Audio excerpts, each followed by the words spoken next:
टिपकाय गोजौसिन गेजेर फरायसालिनि गोदानै लुजानाय थामथाला न'नि अन्थाइ खाम्फा गायसनदों मन्त्रि रनज पेगुआ।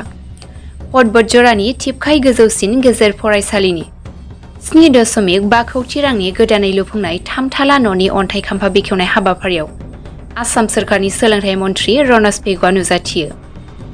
दिनै सानजौफुआव आसाम सोरखारनि सोलोंथाइ बिफाननि मन्त्रि रनज पेगुनि जानानै पटबटजरा बियाबनि टिपकाय जौसिन गेजेरारि फरायसालिनि फरायसाफोरनि खाबु थानाय लुनाय।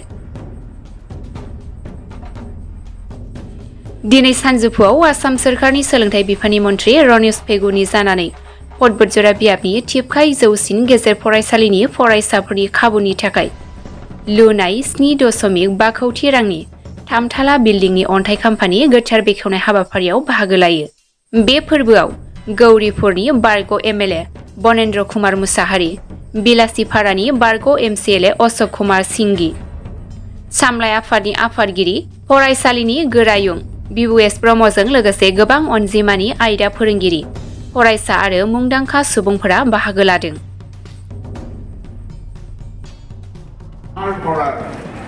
এই কথাবিলাক স্কুলৰ পৰাই আমাৰ মাজত আলোচনা হ'ব লাগে। অসম চৰকাৰে এক বৃহৎ অভিযানেৰে অসমৰ যিসমূহ উচ্চ মাধ্যমিক আৰু উচ্চতৰ মাধ্যমিক বিদ্যালয়, সেই বিদ্যালয়সমূহৰ নৱম ৰাষ্ট্ৰীয় শিক্ষানীতিৰ লগত খাপ খোৱাকৈ এটা নৱনিৰ্মাণৰ অভিযান কৰি আছে। ইয়াৰে ভিতৰত 379খন বিদ্যালয়ত ইতিমধ্যে নিৰ্মাণ কাৰ্য আৰম্ভ হ'ল 7.5 কোটি টকা ব্যয় সাপেক্ষে। উপৰঞ্চিভাৱে আৰু 126খন বিদ্যালয় 100খন বিদ্যালয় নতুনকৈ অনুমোদন জনোৱা হৈছে। তাৰে এখন বিদ্যালয় পৰ্বতজোৰা সমষ্টিৰ টিপকাইত অৱস্থিত এখন বহুত পুৰণি ঐতিহাসিক বিদ্যালয়, টিপকাই উচ্চতৰ মাধ্যমিক বিদ্যালয়। ইয়াতো 7.5 কোটি টকা ব্যয় সাপেক্ষে নতুন ভৱন নিৰ্মাণত চৰকাৰে অনুমোদন দিছে আৰু আজি মই ইয়াৰ আধাৰশিলা স্থাপন কৰোঁ। খুব সোনকালে নিৰ্মাণ কাৰ্য আৰম্ভ হ'ব আৰু নিৰ্মাণ সম্পূৰ্ণ হ'ব খুব সোনকালে। ইয়াৰ পূৰ্বে আমি বাছবাৰীত এখন বিদ্যালয়ৰ আধাৰশিলা স্থাপন কৰিছিলোঁ, যিখনৰ নিৰ্মাণ এতিয়া পূৰ্ণ গতিত চলি আছে। মোক আজি ব্যক্তিগতভাৱে মোক অৱগত কৰিছে। মই ছিনিয়ৰ ছেকেণ্ডেৰী টিপকাইৰ সমস্যা সম্পৰ্কে, শিক্ষকৰ অভাৱৰ সম্পৰ্কে মই অৱগত হৈছোঁ। কাৰ্যকৰী ব্যৱস্থা আমি গ্ৰহণ কৰিম। প্ৰাথমিক বিদ্যালয় যিহেতু আছে, প্ৰায় 50% বিদ্যালয়ত ছিংগল টিচাৰে এতিয়াও পাঠদান কৰি আছে। ব্যৱস্থা এটাই যে আমি শিক্ষকসকলক বহু ক্ষেত্ৰত এনেকুৱা স্কুলবিলাক অলপ দূৰণিবতীয়া, আওহতীয়া, ৰিমট এৰিয়াত অৱস্থিত হয়। এতিয়া চৰকাৰে এটা নীতিগত সিদ্ধান্ত লোৱাৰ ফালে আগবঢ়াইছে যে আমি যিহেতু শিক্ষকসকলে বদলীকৰণ কৰিব বিচাৰে, তেওঁলোকে বদলি হৈ বেলেগ স্কুললৈ গুচি যায়, এখন স্কুলক ছিংগল টিচাৰ কৰি এৰি থৈ যায়। সেইকাৰণে প্ৰত্যেকখন এনেকুৱা স্কুলবিলাকত এতিয়া শিক্ষকৰ পদ স্কুল স্পেচিফিক সৃষ্টি কৰা হ'ব আৰু আবেদন কৰোঁতে সেই স্কুলখনৰ নামতে আমি বিজ্ঞাপন প্ৰকাশ কৰিম, যাতে স্কুলখনত তেখেতৰ কোনো বদলীকৰণৰ স্কোপ নাথাকে। চাকৰিটো কৰাত যদি অসুবিধা পায় তেওঁ চাকৰিটো এৰি থৈ যাব লাগিব, এৰি থৈ গ'লে নতুনকৈ এডভাৰটাইজমেণ্ট হ'ব।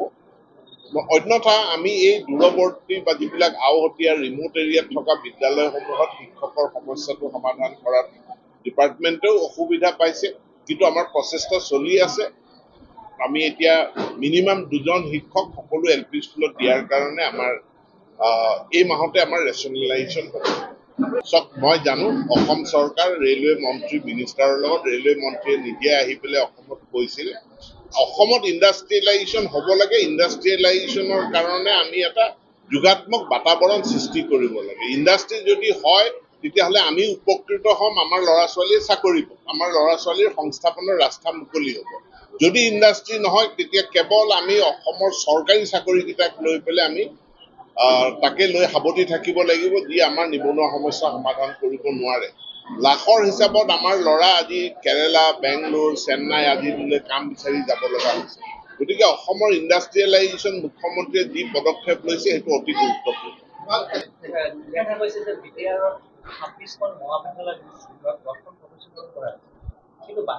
প্ৰাদেশিকৰণ BTC-য়ে কৰিছে। ৰাজ্য চৰকাৰে যেতিয়া প্ৰাদেশিকৰণ কৰে তেতিয়া ৰাজ্য চৰকাৰৰ যি প্ৰাদেশিকৰণ আইন আছে আমি আইনৰ ভিত্তিত কৰিব লগা হয় যিহেতু আইনৰ আওতাৰ ভিতৰত নপৰে আৰু BTCক যিহেতু উচ্চ শিক্ষা বিভাগৰ ক্ষমতা BTCৰো আছে গতিকে BTCয়ে দখল কৰিছে মইতো কম যে 26খনকে BTCয়ে কৰিল